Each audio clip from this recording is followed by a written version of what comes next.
Welcome to the Successful Life podcast. I am your host, Corey Barrier, and I'm here with Michael Marcial. What's up, Michael? Dude, this is going to be one for the books. It really is, dude. Michael and I tried to do this so many months ago. It's not even funny. And by the way, Michael is a mentor, a speaker, and just really a fucking regular dude. He's just a regular dude, like, except for he's actually really fucking cool. But we tried to do this several months back and the audio got fucked up. And so we're doing this thing over again. So we're going to hear a super amazing story today. Michael, let's rock and roll, brother. Dude, we got some things coming. This is what I love too, because in all honesty, when we jumped on the first time, we were just stoked to know each other. It was that new, fresh thing, like a little bromance in the works, and it was cool.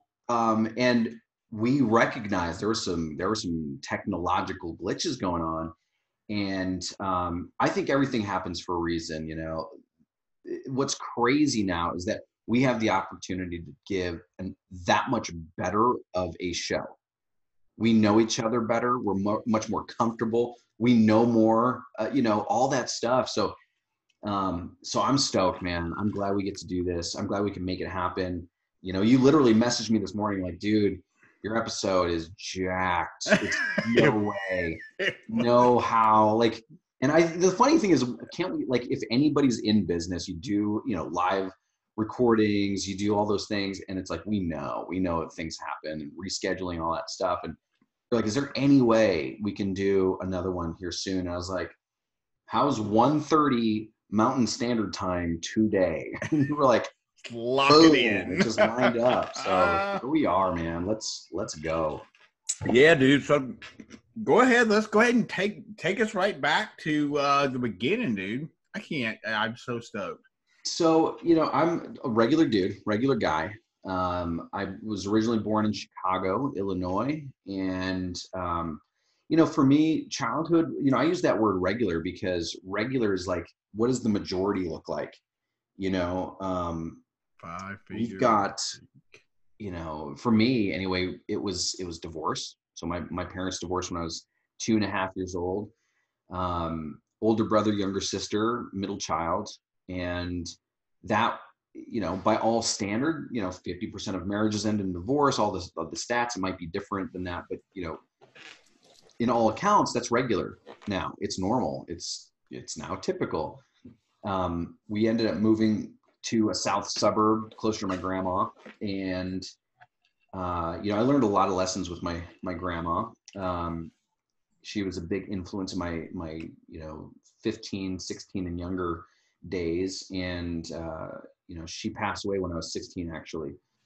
And here's where I actually really want to take the story. This is going to go deeper than we went last time.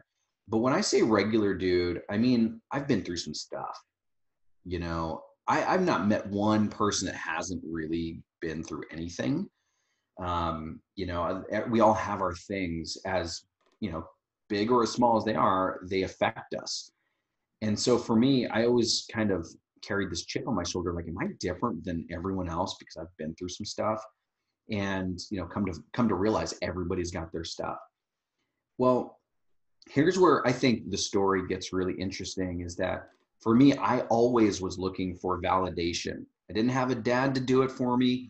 I didn't have my grandma. My mom was always working. My older brother always in sports. My younger sister was just like, my little kid sister that I protected, and that was kind of it. And I found my validation in overperforming, whether it was in school, always getting straight A's, whether it was sports, always got to be the best, whether it was, literally anything I would take on, I just dove in. I was just looking for the validation. I didn't even care really about being the best sometimes. It was just tell me I did a good job. Tell me I'm great at something, recognize. Well, so now, did you recognize that at the beginning, when you were younger? Did you recognize that you could get that validation by just kicking ass at everything? I don't know if I ever actually fully recognized it. Yeah.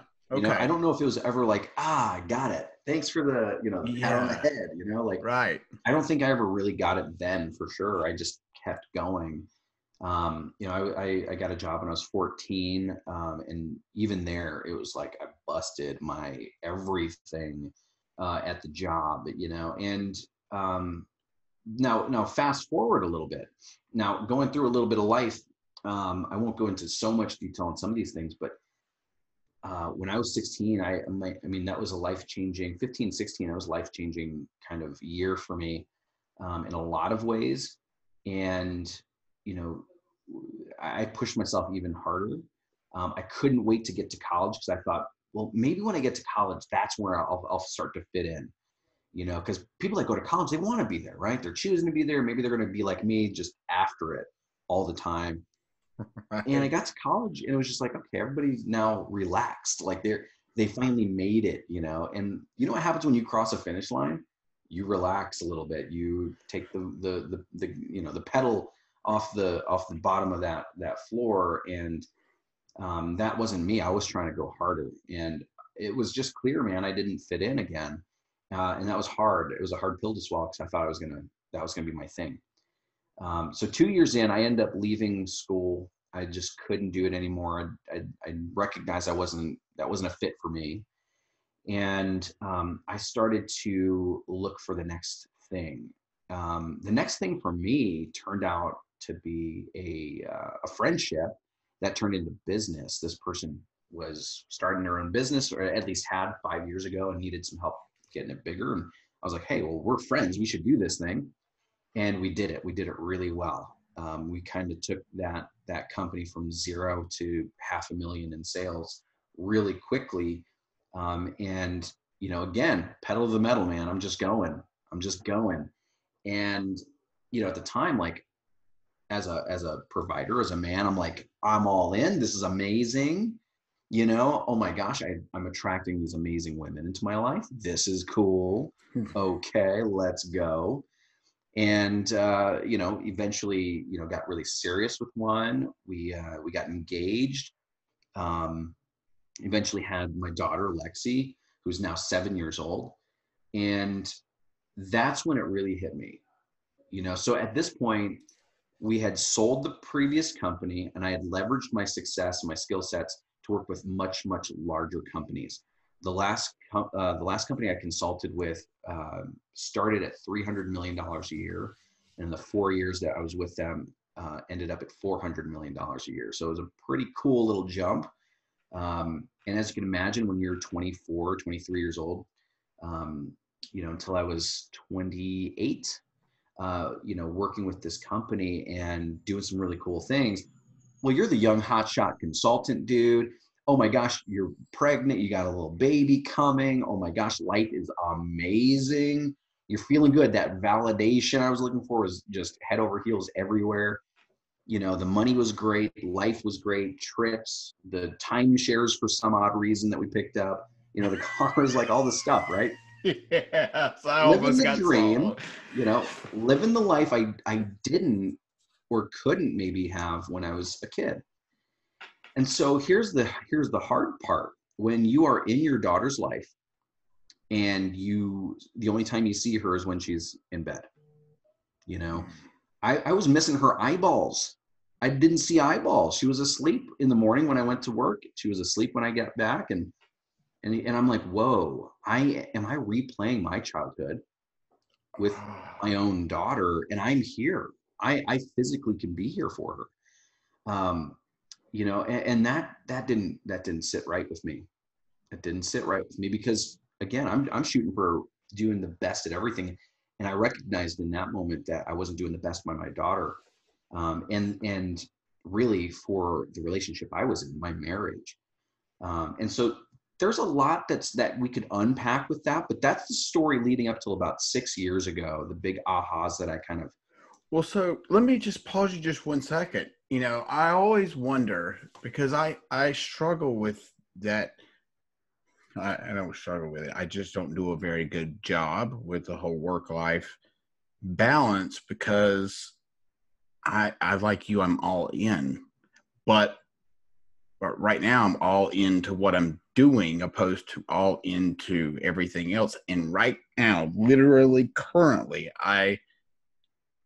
like, my wife's like, dude, like, fuck, like, I don't see you, and you're 6 feet across the hall from me, and like, Yeah. we don't see each other than passing each other, to go to the bathroom. And so it's a really hard part. It's really hard for me. So anyway, I feel exactly what you were going through, and I'm excited to hear what happened. This is good. If it's resonating with you, this will resonate with a lot of people then.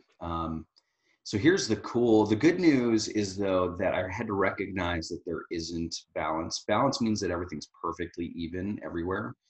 And that is definitely not life, right? It's just never like that. And so I've always looked at it as a teeter. It's either going one way or the other. And it kind of goes in the direction that we want it to. And sometimes it goes in the way that it needs to, which is different than what we want. But, we get to look at it for what it is. That, for me, I saw that my teeter was all the way business. It was all in. It was like, I'll see you on my days off, so we're good. But like, what I needed though, is started to show up. We started to teeter back where it was like, I needed to be with my family. I didn't want that. I wanted to be building my businesses. I wanted to be focused there, but it was different than what I needed. And that discord really showed up in the relationship. We went through, a good solid year, kind of a rough patch, if you will.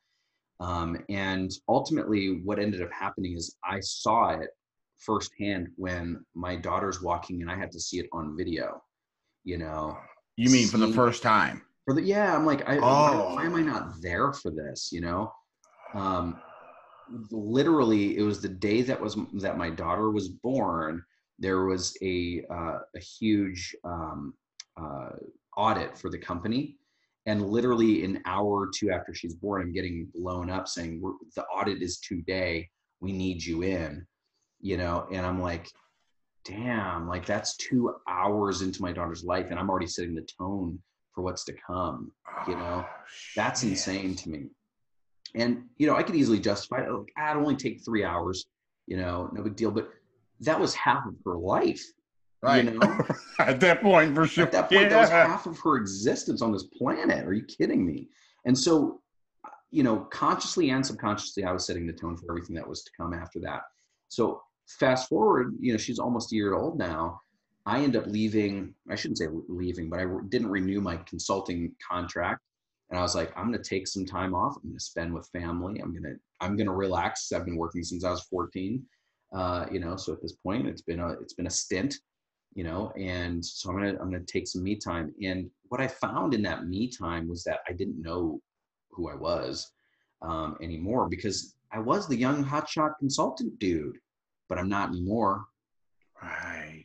I used to be the guy that was great at sports. Well, I hadn't been in a gym in like 3 years.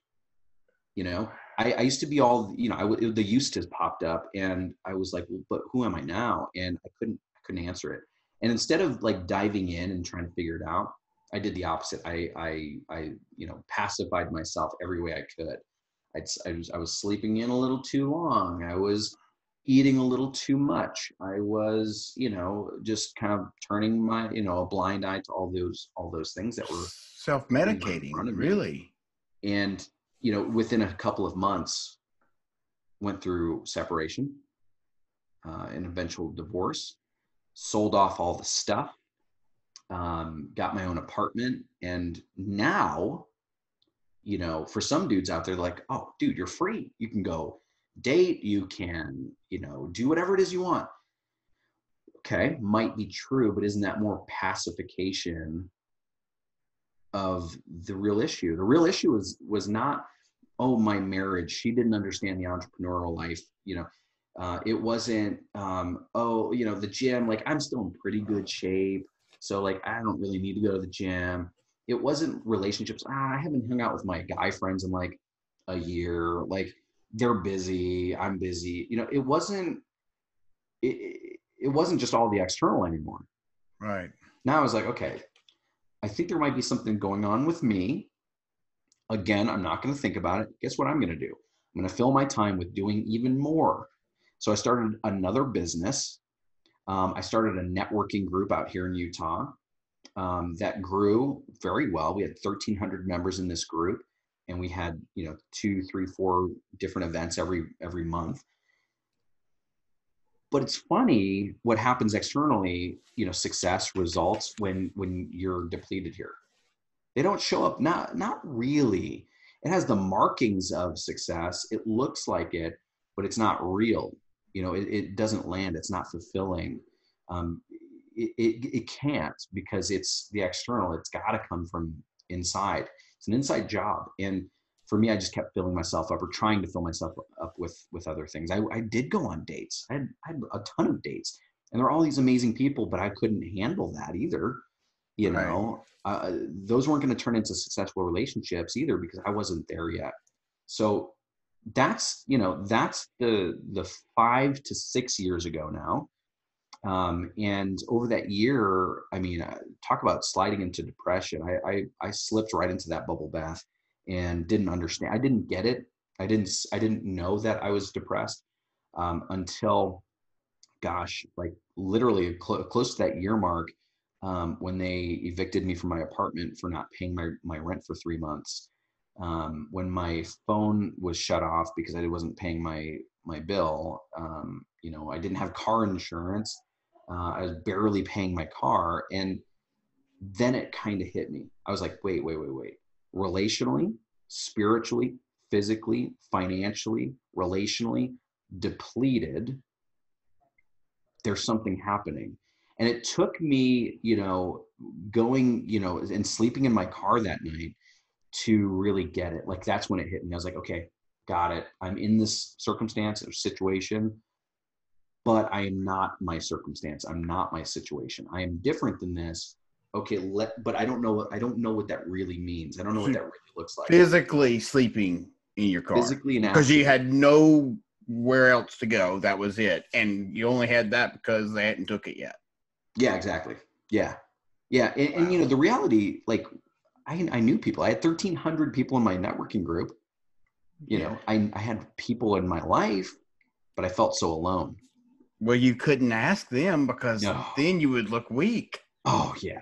No way. Pride, ego. Right. Things are good. Hey, Michael, how's everything? Oh, dude, good. Couldn't be better. Right. I can't even think of one way my life could be better right now. Like, that's how good it was.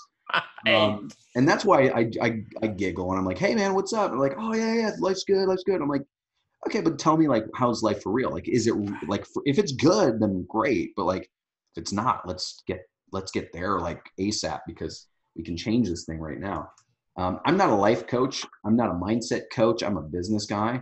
And so, but businesses are run by people. So I get fascinated by this stuff. I've been through it. I've lived through some stuff. And here's the craziest thing, man. And this is what we talked about on the hidden show, we'll call it. Right. So what is the worst thing that could happen to you as a man, as a person, when you're evicted? One is anybody finding out about it. That's horrific. No, you can't tell anyone. Right. But it's not even that. It's not even the fact that I was sleeping in my car. I didn't mind it. I was in that place in my life where I didn't care. I was numb to everything. So I was like, okay, well, I guess I'm going to sleep in the Walmart parking lot because it's 24 hours and I feel safer there. Okay, I can do that. What really hurts is when 4 days later, it's your weekend with your daughter. Oh, Okay, shit. that hurts. That's the day you dread, because you're telling me that as the guy that wants to be in your daughter's life and take care of her in ways that your dad couldn't, and in a lot of cases wouldn't for you, you're not showing up anymore. Okay.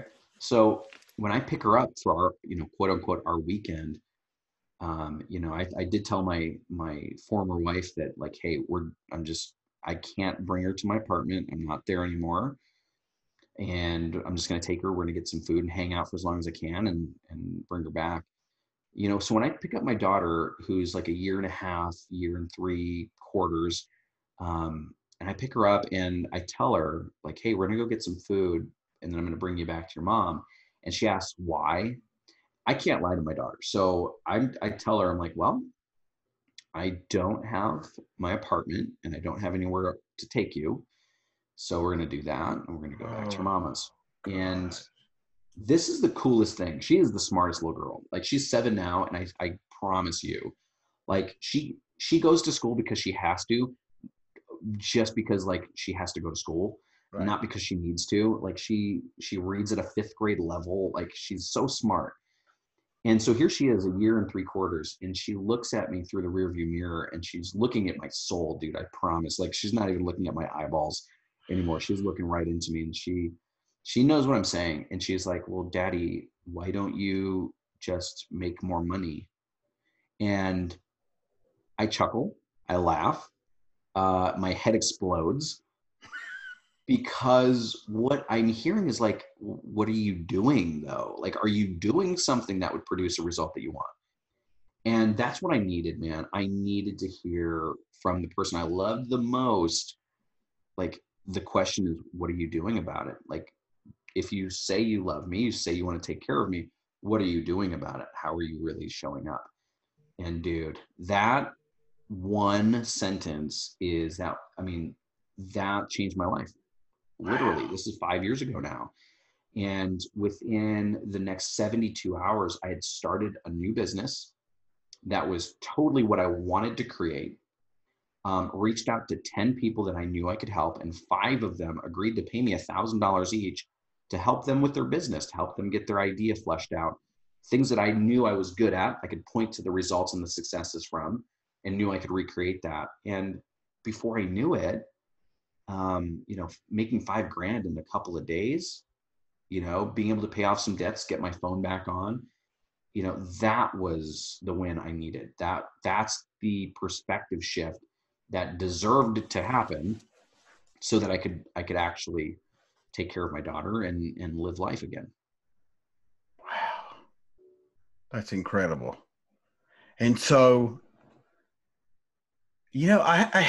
what's interesting about part of what you said is that year that you said that you went through that dark phase and you didn't really know that it was a dark phase. I just got out of that, meaning literally, um, I left my hormone clinic in October of 18, and up until I went to the Arte Live on October 26, 2019, even though I was doing shit, I was in, I like to say, I guess like a mini depressed state. Like, I don't know. It's hard to even explain. And I haven't, other than on here, I haven't really talked about it a lot. Um, but I totally identify with exactly what you went through. And you can't, like you said, fortunately I had a wife that was cool enough and great that she never put any pressure on me. She never said, "Hey, you need to like pull your head out of your ass and go get a job. She went, "You need to follow your fucking dream. Like, this is your chance." She's like, "You've worked your fucking ass off since I've known you. Here's your opportunity to do what you really, really want to do. And guess what? I'm not going to let you not do what you really, really want to do." That's And awesome. it's incredible. Absolutely incredible. Well, and what's, I think, the most fascinating part about this is that, when you're inside the jar, you can't see the label. When you're Yeah. inside the jar, you can't see the label, meaning when you're in the thick of whatever it is, you can't see it. I mean, just like inside, okay, maybe it's a glass jar, maybe you can kind of see through. It's a little transparent, so you can see through that label and you kind of get an idea of what's going on, but you don't really. And so, this is why I love the word community. This is why I love hiring mentors and coaches of my own, because we need that outside perspective. especially from people that are in our life, like your wife, like our friends, like our fill in the blank, the person or people, that love us enough to be able to tell us those things. And we have enough respect for that we will take it. You know, if some Joe Schmo off the street said, Michael, seems like you might be a little depressed, I would have laughed and said, are you kidding me? Look at my life. It's pretty cool. I'm in defense mode. I'm running this big networking group and you know, but if it were, you know, Corey shows up and we're like, Michael, dude, something's going on. We need to figure this out. I'd be like, what is it? Tell me. Like, I would be interested. I want to know. Sure. That's why those relationships are so important. You know, we always hear like all the fluffy things, like, you know, get rid of toxic people, or make sure you have the right circle, or you're the average of the 5 people, and all these things. And I don't really like, none of those things are 100% true for me until you have the right people around. You are absolutely the average of the 5 people that you're willing to spend the most time with, because you're willing it. You are allowing that new thing in your life, or that whatever that the results are. And for me, like spiritually, if I want to increase there, I'm not going to hang out with spiritually depleted people, you know, because I love myself and I want that growth. If I don't love myself, or I don't want that growth, I don't need to hang out with amazing spiritual people. Right. But there's no perceived need for that. So who cares, right? Right. But it's until, and this is why, you know, Successful Life, that's the name of this show. Sure. The people that are listening to this either want that, have that, or want more of it. And I already know that this is resonating to the point where, you know, we get to have those people in our corner that are willing to bust us up a little bit, willing to tell us in the way that we need to, because we've given them that authority to be able to say, hey man, your edge, you've lost a little bit, you know, hey, you said you were going to blank, has that happened? You know, here's the standard at which you set. How can I hold you accountable to that? You know, I did a podcast this morning where somebody was, the host said something like, he just wants people to know who to tell on him to, you know, like for him, it's like he's got a good friend. And so, you know, sometimes his wife can't say the thing that he needs to hear. Right. So true. So the wife already knows, hey, you go to Jeff, and Jeff talks to Mitch, you know? Right. So when you said that earlier, right? Yeah. Because there's love, because we want, and because we've given that permission, we've said, hey, babe, I can't, when you say like this 1, 2, and 3 about business, I'm not going to hear you, because I'm the person moving this business forward, because you don't have the experience, or I don't see, but you do have, there's validity to what you're sharing. I just won't be able to hear you. Go tell Matt, you know, and Matt and I will have that conversation. I will be able to hear it. And it's not a disrespect, because when it comes time to talk about nutrition and fitness, I'm going to take your words on it. When it comes to business, talk to Matt, and Matt will talk to me, because I will hear it that way. Boom, communication. But here's the thing about communication that might feel weak. It might even feel disrespectful. But when you preface all this by saying, hey, babe, I love you. Okay. I love this. I want this thing to be amazing. And I'm trying to grow this thing. So this word balance, it might be a teeter. I might be teetering in the business because, hey, I want this for us, right? Because I love you, I am doing this. And I don't want it to be by words only. I want to show up in action. But here's the truth. I feel like I could be burned out a little bit. Like, you know, here's what's really going on. And that's the coolest thing. It's communication out of love. And it doesn't weaken us as communicators. It strengthens all the results, you know, and it's not until we're willing to take a step back and be able to communicate at that level where then now we can see the result we're looking for.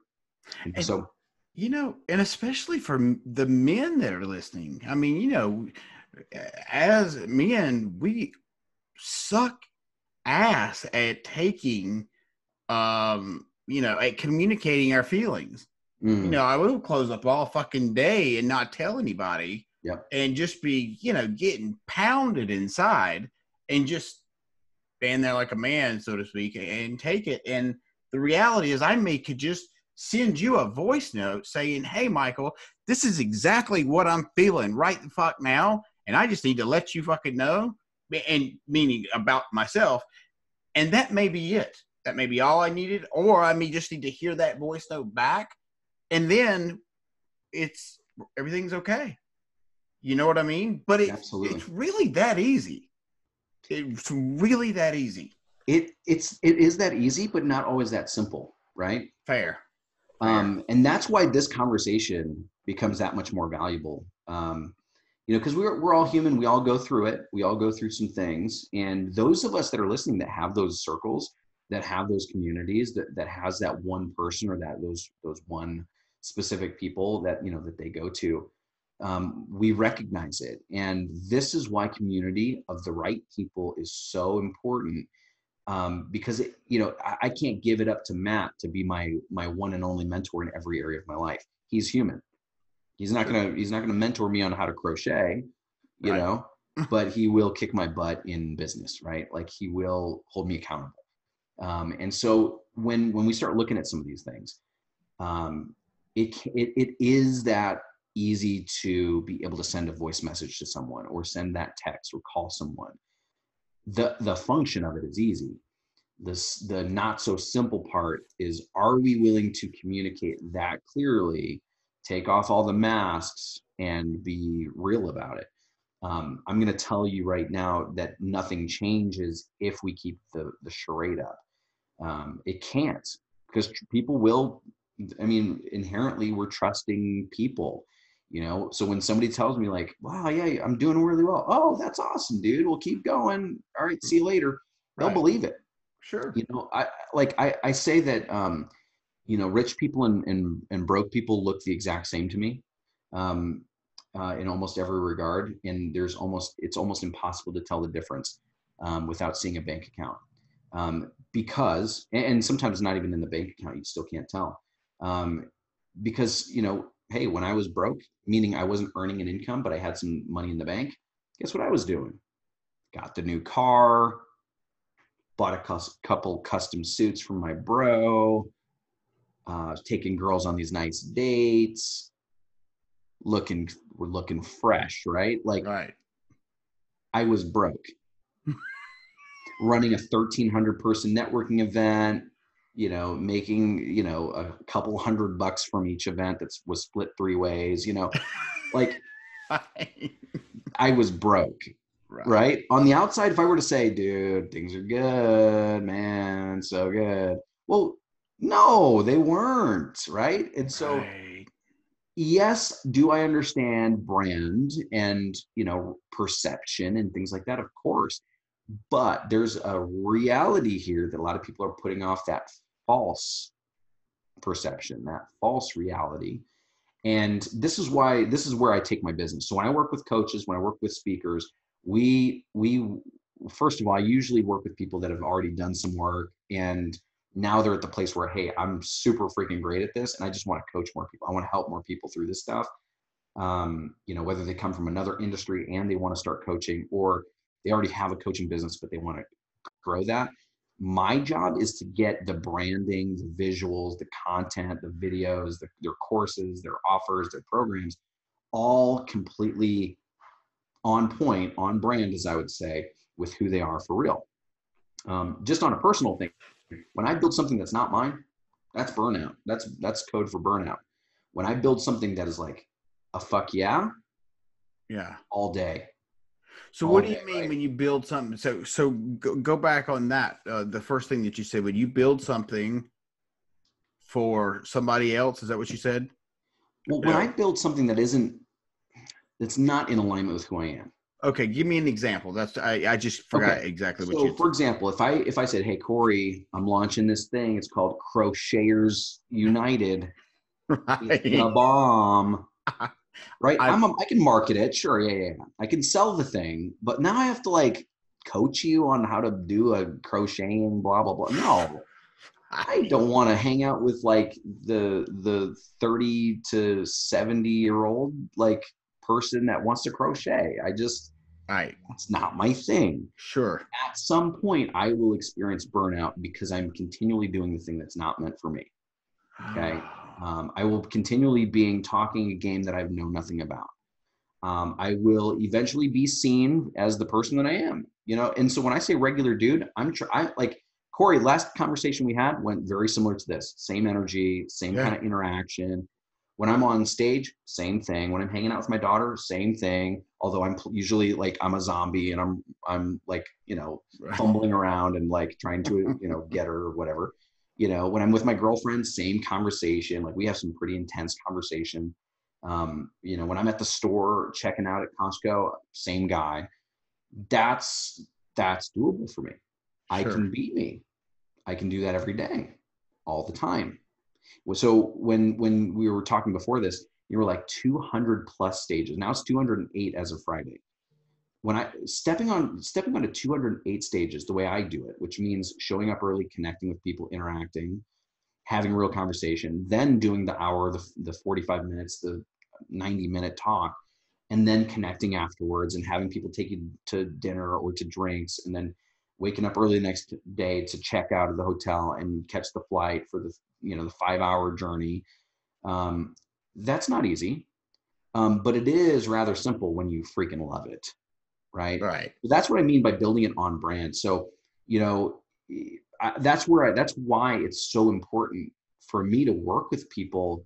And this, like, I know that I have no competition now because unless you're willing to have gone through life a bit and you're willing to drop the charade and you're willing to treat your client like that's gold and you want them to win and you're willing to do it at all costs because you know what that means for them and their family and their legacy, unless you're willing to put your reputation on the line that you do phenomenal work, unless you're willing to sacrifice personally, unless you're willing to do all of the things that I've done, I have no competition. Now, there are some amazing people out there, and this is what I love. Those are my friends. Right. Those are the circle.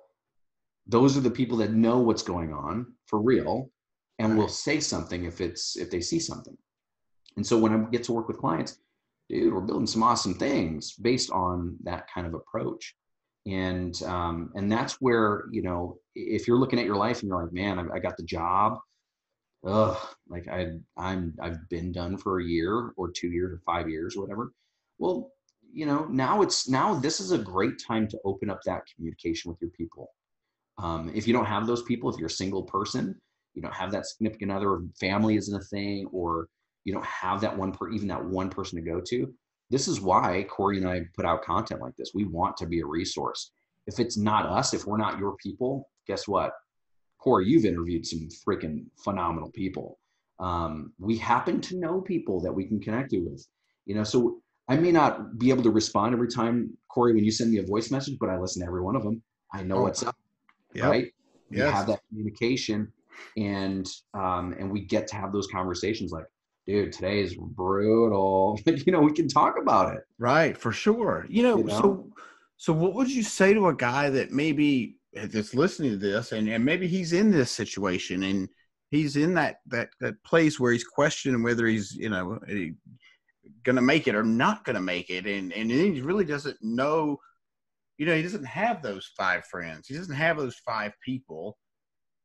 What do you tell him to do? If Yeah. he's listening right now, what does he do? I will give you some sage advice that I learned from a 1.75-year-old. Go do something. Go move the needle. You know, I won't say make more money because that might not be your thing. But ask yourself, real, like, what are you doing to change it? And do the things you love. Like for me in business, I would say go network, pull up Facebook or Meetup, and look at some events that are going on that seem like, oh, these are my people, or this is exciting, or whatever, and get in person with people. I would also advise you to kind of prime yourself to just come as you are for real, because now these people don't know you, right? If you don't have those friends, you don't even have to worry about the perceptions and the what ifs and the thoughts. How cool is it when I meet somebody and they're like, dude, I'm just starting, like, I'd launched a thing, it's failing. I'm paying money to run my business, and I don't know. Guess what? I don't judge them. I don't look down on them. I'm like, now I know I can pour into you. and I know where you're at so I can do it effectively. That's what people are all about. The right people will show up and really step up. So get in person with people as much as you can. That in a lot of ways gets you out of your comfort zone of the four walls you live in. It'll activate some things. And when you meet that one person, even, and sometimes it is, you could be in a room of 100 people and it's just that one person that you connected with. Connect for real, like go in, make sure they know, not out of desperation, but out of, the foresight that like, hey, I don't even know where I'm trying to go. I don't know what's next, but you feel like a person I need to connect with and bring value to them. Ask them questions like, what can I do to bring some value to you? Hey, I want to be a speaker. I know that you're speaking. Next time you're speaking in my state, my whatever, I'd love to just come and be part of your team. If I can just be there in whatever capacity, here's some of my skill sets that I can throw your way. And that stuff's cool. Like these are real relationships being built. So long story short, if you take nothing away from that, get in person with some people. That's the real test. You can do it on Facebook, but get out of your house, get out of your apartment, get out of your office and meet up with some people. That's it. You just said something that is so ridiculous that you had to say it for me to realize it. So, as I told you before we started this call, I'm speaking February 14th, and it's my first like legitimate speaking engagement, and so it should be, who knows how it's going to turn out. I'm sure it's going to be fabulous, but we'll see. But I never in my life have thought about finding somebody like yourself and saying, hey, let me figure out where the fuck he's going this year and see how I can help him on at his events. And guess what? This is the kicker. I've went and crewed for Tony Robbins, and it took you saying that for me to click and say, oh, wait, there is another way. Because it's not like I'm going to get to follow Tony Robbins around. I mean, that event was absolutely a life-changing event for me. It was amazing. It was unreal. It's probably not a day that goes by that I don't think about it for various reasons. But it never dawned on me to offer to do that for somebody. I don't know why. And then the other thing that came to mind is when somebody, I hear Brad Lee. I interviewed Brad Lee. He's a trip. He's definitely a trip. And I'm going to be on his show in April. Right. So super cool. But one thing he always says is he said, I don't understand why people send me messages or text me and say, how can I add value to you? And he's like, if I have to think about how you're going to add value to my life, I don't need to take the time to think about all that shit because I'm too busy. So if I have to think about how to tell you to add value, then that takes away from me. It's one of the worst questions you can ask somebody that's moving and shaking. Because like you said, if they have to figure it out, if they have to ask what value you bring, then you don't already intrinsically. So dude, and this is what I love too, because you're already kind of doing these things. You're already like offering value to people. That's amazing. And this is the coolest thing. Like, honestly, like I think, and this is just real time. So we had an event that we're now doing annually on New Year's Eve and New Year's Day. It was phenomenal. It was a great first time. Like I've spoken on 200 stages at that point. And to run my first event was exhilarating. It like fed me, it fed the people that showed up. It was awesome. To have these, 75 entrepreneurs, coaches, speakers, like showing up on those 2 dates of all dates was big for a lot of reasons. Did you say the dates yet? I don't know. Did you just say, I don't think you said the dates because it's important that you say the New dates. Year's Eve and New Year's Day. Yes. New Year's Eve, New Year's Day. And right? why? Why did you choose that? This is the best fucking answer a human being could give is what he's about to tell you why. I don't even know if you know the full answer. I'm gonna give you the front facing answer, and I'm gonna give you the real answer. Okay, perfect. Okay, this is gonna get cray. Yeah, It let's do totally it. ties into what we just talked about. So for me, I wanted to be around some producers. I wanted to be around some people that were willing to show up on New Year's Eve and New Year's Day. But I like to do things a little differently. You know, I asked myself, I was like, you know what? Those are the types of people I want to be with. Okay. But why would they come to my event? What possible reason could they be? Like, why? You know, there's a ton of events out there. And I was looking at the landscape of some things, and I'll tell you why here in a second. But New Year's Eve and New Year's Day, right? It's the only event of its kind on New Year's Eve. It's the only event like it on New Year's Day. It's the only event that spanned 2 different years, the only event to have spanned 2 different decades. Okay. Those are some big accolades I can throw out. It's 4 of the, like, one event and 4 records now That's huge. that nobody else can take away from this event. It's pretty cool. And the people that came, I'm telling you, dude, any one of them could have stepped on stage and would have rocked a 45-minute talk. They were phenomenal human beings. People that have literally run multi, 11, 12 figure companies, sold companies for hundreds of millions of dollars. People that are currently, like, one of them owns a freaking airline, like some real people that came. Oh, wow. I know, crazy. But let me tell you something that I only told the people that attended the event. 5 years ago, and some change, coming to the end of this depressed kind of season. Before picking up my daughter, when I was being evicted 4 days before, I sat there and I was like, okay, Michael, you're in the situation, you aren't the situation. But here's a promise. If you get to New Year's Eve and things aren't different, I think that's the end. I think that's the day that you just end it. Like game over. Done. Michael doesn't exist in this world anymore. Right. Okay. And this was serious. This what? And this was 4 days before then? Yeah, 4 days before picking up my daughter. Okay. Yeah. Do you remember the date we're talking about here? Gosh, this would have been sometime in August, maybe. Okay. Yeah, month. That was month is good. Yeah. Okay.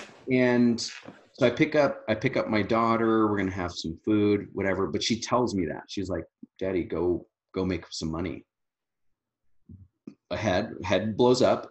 I go and I make some money the next 3 days. Things start to pick up. Got on my first podcast. Was asked to speak. More clients. Like rolling out work, being productive, doing something, paying bills, being a productive member of society. New Year's Eve comes up. Dude, I chuckled. I was like, how crazy, how much different could my daughter's life have been if I wasn't evicted from my apartment? If I didn't have to go through, that almost year-long journey. I'm so grateful because here I am. I'm in a different headspace altogether. And isn't it funny that 5 years later, I'm running an event of my own filled with some incredible people that have also gone through a little bit of life, having, been requested to speak on all these cool stages with all these amazing people. How funny. And I got to share that time with 75 amazing people that we all got to celebrate going into this new decade together. That's freaking epic. Yeah. And something that, like, when I say that our life happens for us, it's because it's true. We don't always see it when we're inside the jar. So for anybody listening that might be in that season or entering into that kind of part of their life, just know that from this regular person to this regular person listening, you might be in it, but just know one day you're going to chuckle about the day that you're in. You're going to chuckle about the plan you had. You're going to chuckle about, the seemingly dire situation that you're in. But I guarantee if you're willing to just be real, if you're willing to put in that effort, if you're willing to get in vulnerable and share with some people, get some people on your team, how things can change in a matter of days, in a matter of hours, in a matter of minutes. Life can be different as you know it, if you stay that course. And I promise you, if a regular dude like me can do it, a regular you can also. Absolutely. It's the truth, because I'm here. For sure, dude. And that's such great advice. And I mean, that's an inspiration in itself, just knowing that where you went in 5 years. And did you tell us the name of the event? Because that's You're so good. That's super important. The name of the event is Unlikely. Unlikely. How unlikely, man. How unlikely did all that stuff come together? How unlikely, these people with these amazing stories and doing cool things, and how unlikely that I'm seeing success in my business, my life, how unlikely that I've turned that stuff around, how unlikely that we're all turning stuff around, how unlikely all of it, but at the same time, how likely, like we already knew, right? We already knew it was coming. We already knew that we were meant for something more. And so again, just like a regular dude in an unlikely event, regular dude, irregular results, unlikely event, but likely attendees, like it's just funny.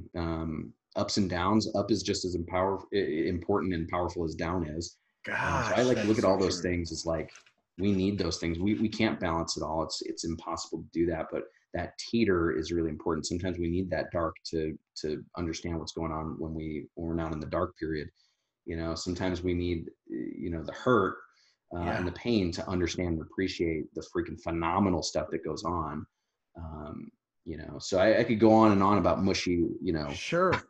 But I mean, it's a part of the process too. We are all in a process of whatever it is we're doing. And without the process, you're not going to get to the end result or the wanted end result. So you can't skip over that dark area. That'd be great if you could, but the reality is I wouldn't, if I could go back and change it. So my wife asked me this, I'll share it with you. It was interesting. She said, hey, think back 5 years ago. Is there anything that you wouldn't have changed? We got married 5 years ago. Common sense answer. We got married. I wouldn't change that. She said, what about 10 years ago? And I said, I said, well, I wouldn't change the fact I got sober. She said, well, what about 15 years ago? And I'm like, damn, is this going to keep going? And so the answer to that was I wouldn't have changed getting caught with 4 ounces of cocaine and almost going to prison, because if that event wouldn't have happened, dude, we probably would not be sitting here. Mm-hmm. I may not even be on this earth. Who knows what could have happened? But I can tell you that day that I got caught, I sure as fuck wasn't thinking about how great it was. Yep. But I wouldn't change it for anything. Dude, I love that. Hindsight is 2020, man. You couldn't have known in that moment. But that's where, just listening to the stories and just knowing, okay, they didn't really enjoy what they were going through, yet it led to all these amazing things. Like a lot of times people want to ask me about the money. Like, Michael, you're killing it. The 5-figure Workweek is blown up. It's not a secret that we've sold some of our businesses for a lot. And some of those businesses did, very well every year. And so with that, it's like people want to talk about money. And then when I take it this direction, like, hey, let's talk about the human stuff, because that is usually the kicker. People are like, well, I don't really want to talk about that. I want to talk about like, what, like, do you use ClickFunnels? Should I build a brand? Should I do a video? I'm like, yeah, no, not really. None of that stuff's going to work. Never will. That is the extension of you getting some things right first. Even if it's just it's just a business. Like if we're just talking about Nike, yeah, but how's your leadership, right? Like, are your people, can they convey the message? Can they direct that brand through your marketing, through your advertising, through your brand, through your product? And if the answer is no, then don't worry about the next campaign. It's not going to do a thing. It's not going to do what it needs to anyway. It's not going to further your brand. It's not going to do anything. It's taking you backwards. So, you know, when we start looking at that stuff, you know, I like the tactical stuff. Like, okay, now we can talk about, you know, once that stuff, the sales conversation. You know, a lot of our coaches, their programs end up being anywhere from like $5,000 to $20,000. How do you have a $20,000 conversation when you haven't had it before? Well, if you freaking love your stuff and you know it's going to move the needle and it's worth how much more in weight, you know, like, then a $20,000 conversation is no brainer, right? If we built it the right way, that question, you should be offended when somebody says no, because it's worth a ton more.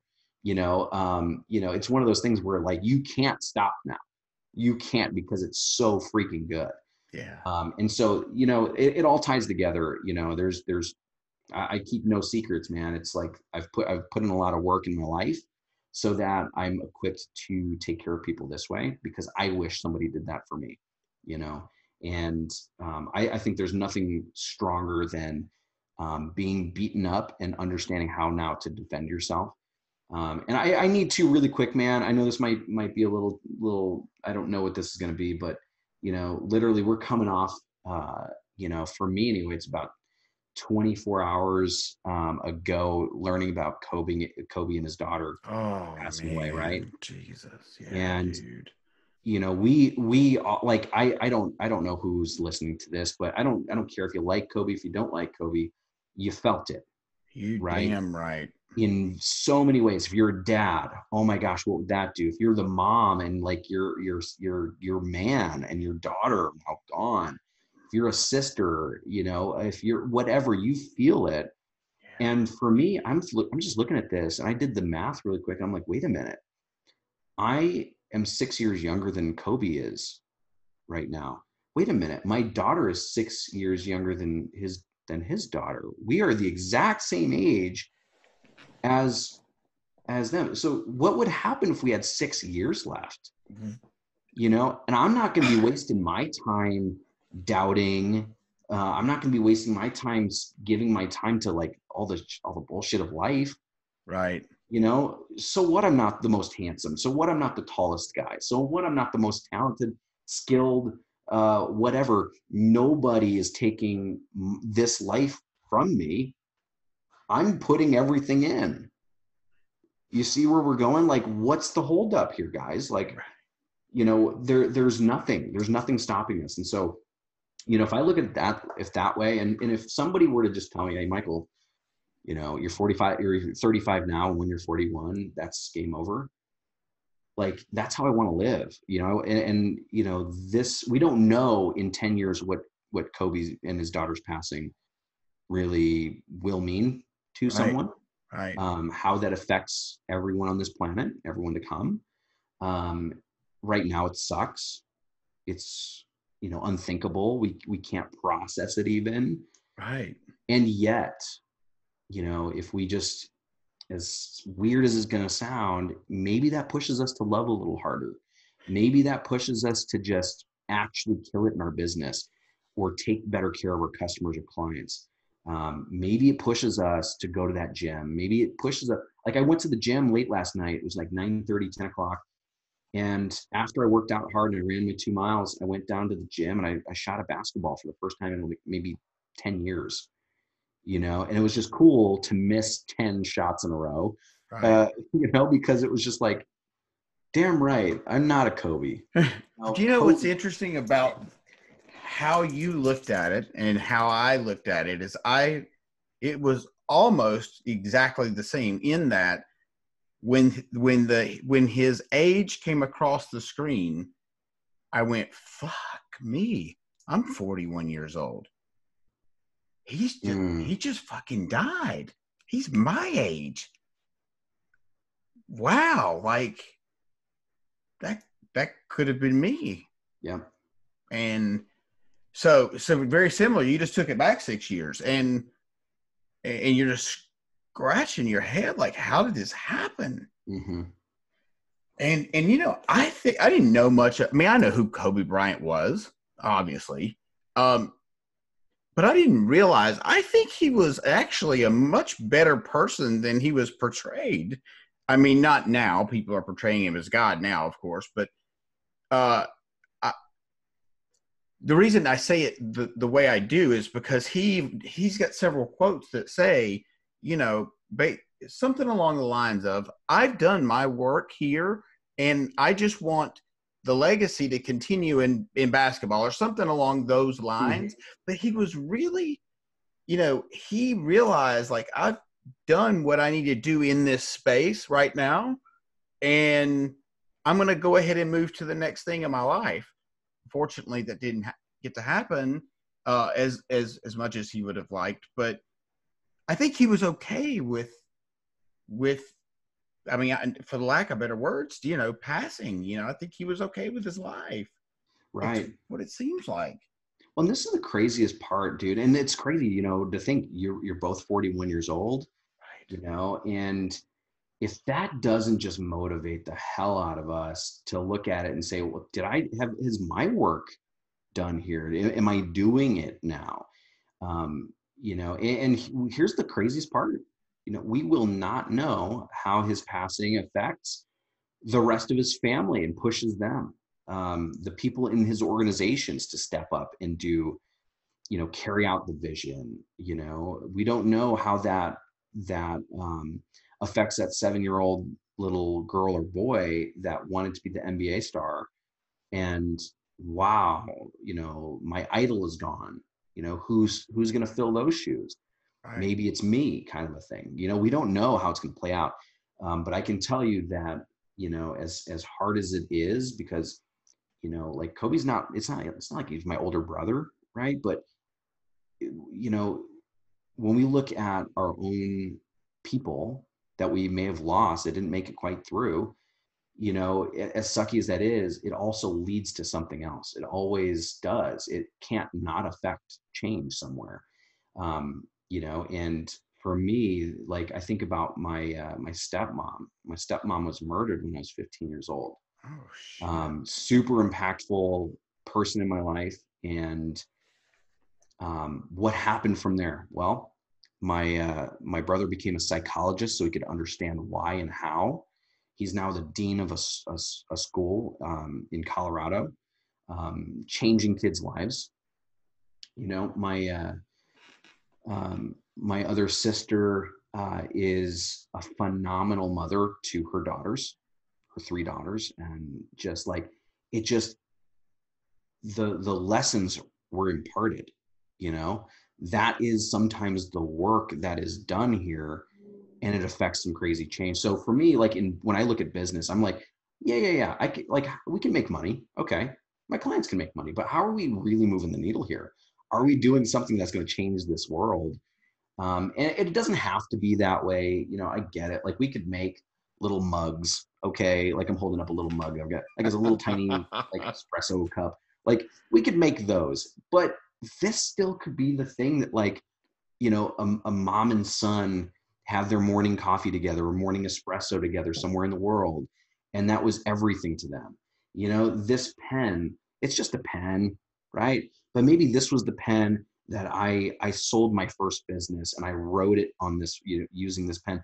This pen now means something, you know, like, I don't know. You see, we Yeah. could keep, like, let's just keep going for another 3 hours on this thing. We'll just We're like, pull a Joe Rogan on you, right? yeah, let's go full Joe Rogan on this thing. Just, who cares? But yeah, I think we're making the point. It's just like, there's so much to this thing. And I hope, honestly, I hope something that we talked about here moved the needle for someone where they're on the edge of their seat. Like, they were driving to work and they had to sit in the parking lot an extra 15 minutes to finish this episode. I hope Like, I so. really wish it you know, it carries that impact. I honestly, I'm sure it will. Without a shadow of a doubt, somebody listening at some point, this will help shift their mind to a better place. Successful Life Podcast. This show, dude, I love it. I love watching your Instagram, love seeing your guests. And I'm like, okay, one day I'll be there. You know, and like, boom, here we are. Yep, here we are. Here we are. So, dude, thank you so much. I have thoroughly enjoyed this conversation, as you can tell. I mean, usually I talk a little bit more than today, but your stories have been so great, and we didn't even get to talk about the TEDx story. Version 2. Yeah, version 2. We'll get to that next time, but dude, oh yeah, it's 5:00 here, so 5:00 somewhere. yeah, that's right. That's It's over exactly there. right. Yeah, and I don't drink, so that saying doesn't mean shit to me. I was just saying, it's literally Right. 5:00. But it's literally 5 somewhere. It's literally it's 3:02 p.m. here in Utah. Yeah. Yeah. So, all right, my man. Well, listen, let me rock and roll. I appreciate the hell out of this. Thank you so much. And I'll be talking to you soon, my man. Absolutely. Thanks for having me, Corey. My pleasure, brother. Tell everybody where they can find you. Sorry. Oh, dude, I'm in Utah. So you just come to Right. Utah and then Just look at the yellow pages. Yeah, exactly. I like to connect for real. So why don't we do this? Like I could send you to my websites. I could do all that stuff, but that does not equate to connection for me. So if you play on LinkedIn, Facebook, or Instagram, just come find me, Michael Marcial. There's only a handful of us, and even fewer handsome bald guys that wear a 5-figure workweek hat in every photo. So yeah, let's connect for real. Send me a message or an inbox, a DM, and let me know you heard us jam on Corey's show, and we'll be able to connect for real. All right. Thank you, brother. Appreciate it, my man. Talk soon. You got it, brother. Later.